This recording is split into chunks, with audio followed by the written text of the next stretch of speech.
মা আয়েশারে ডেকে বললেন, আয়েশা মনে হয় আমি বাঁচবো না। ওই যে খায়বার বিজয়ের দিন, খায়বার দুর্গ বিজয় করার পরে এক ইহুদি মহিলা আমার দাওয়াত দিয়েছিল।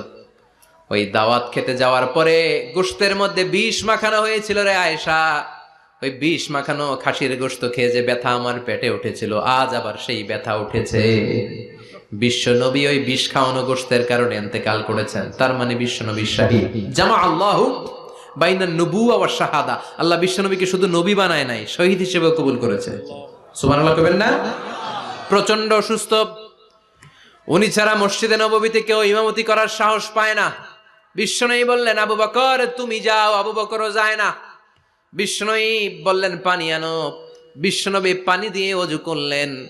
ওযু করে কয়েকজন সাহাবীকে ধরে উঠতে চাইলেন, আবার ধপাস করে বেহুশ হয়ে পড়ে যায়।